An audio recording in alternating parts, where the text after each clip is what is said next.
funded proposals, you want to make sure it's good to have them. It's a wonderful resource, but you want to make sure that you follow the RFA that you're supposed to be, not what they answered 2 or 3 years ago, because things do change. A lot of times it changes due to the restrictions on the funding. Somebody who sits on that allocation committee will decide, well, all these people are traveling internationally, we don't want any international travel. Or last year they didn't require that you attend a professional meeting, but this year they do.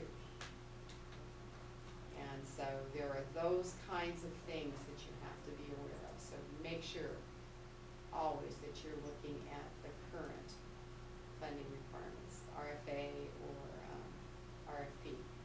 You'll see those terms. One is request for application, and the one is request for proposal. We use them interchangeably. Some of those announcements have multiple submission dates into the future, and one thing I've found that you may not have time to prepare for the next submission date, but then you may have 6 months or 12 months to prepare for the next cycle. But then, as you say, make sure that the program has not changed in that time. Typically, you'll find that with the federal agencies. You also find it with some of the larger foundations. They'll have 2 or 3 calls a year. The federal agencies have gotten better about staggering those deadlines with them all using GrandStart.gov as their submission.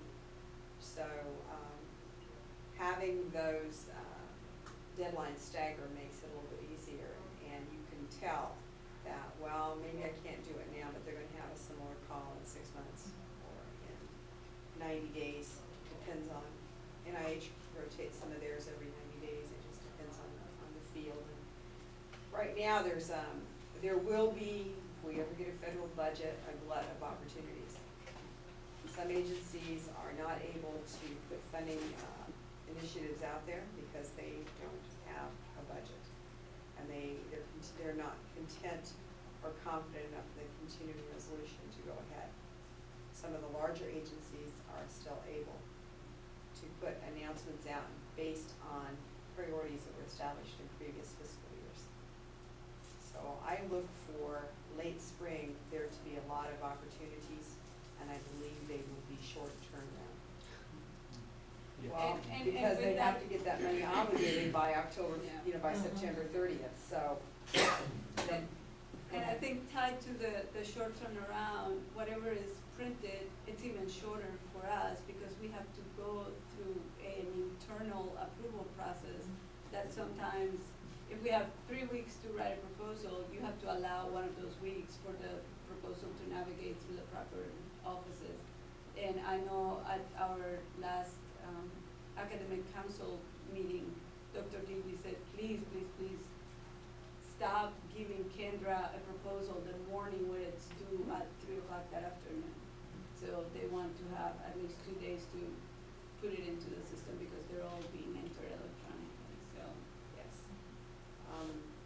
One of the other things that you can do to help with that short turnaround time is once you have your budget drafted, you can send your budget electronically to Stacy Schulte, who replaced Pam in the grants accounting office, and she will give it that review, that institutional oversight, to make sure that you've got all the pieces there, that you have the right fringe benefits to go with your salary, that you've applied F&A in the right way, and that your budget makes sense based on cost that she sees and processes for Lincoln.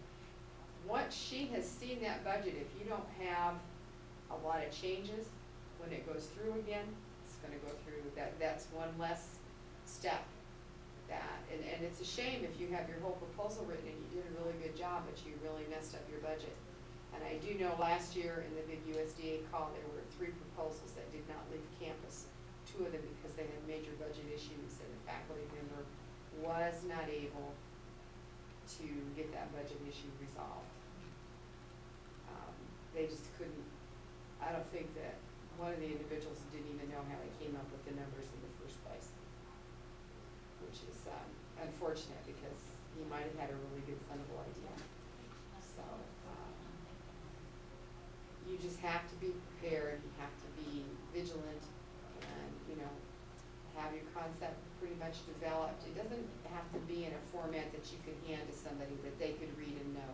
But what's meaningful to you? What's going to help you put those pieces together?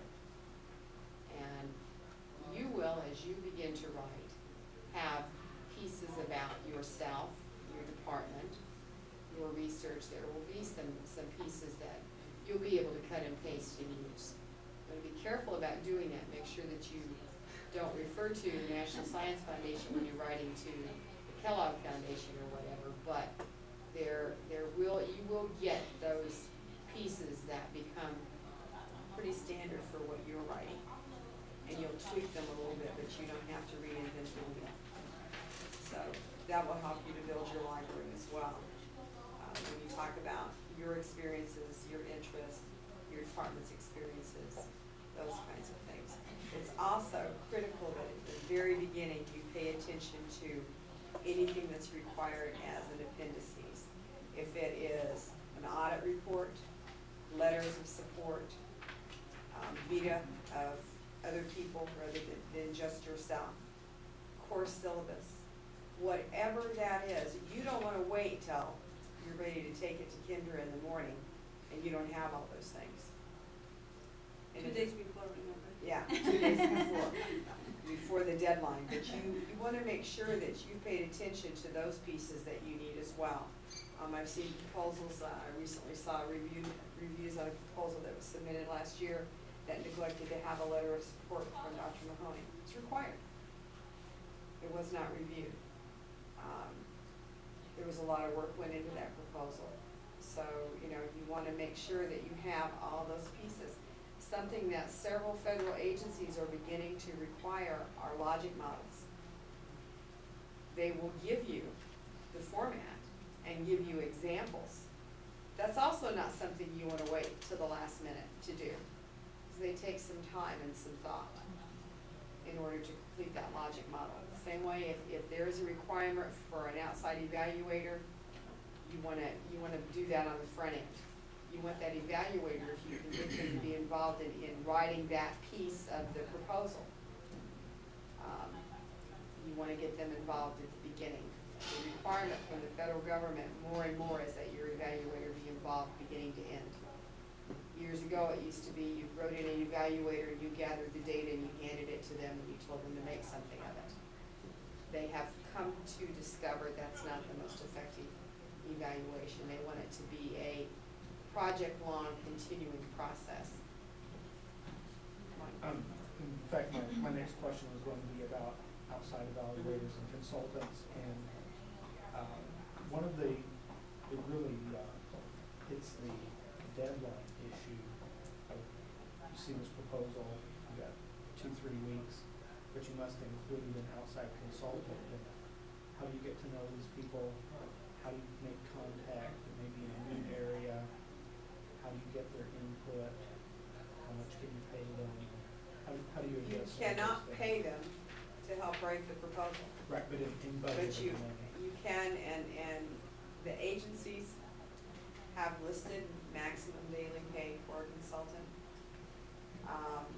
Generally, you want someone that has expertise in the area that you're dealing with.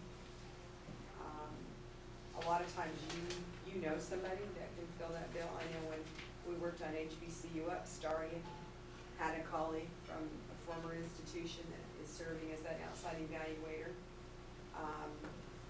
I have some connections with some people at MU that I can try to hook you up with. And I disclose that one of these people is a partner that I have in consulting. But when she works with Lincoln to help write proposals or whatever,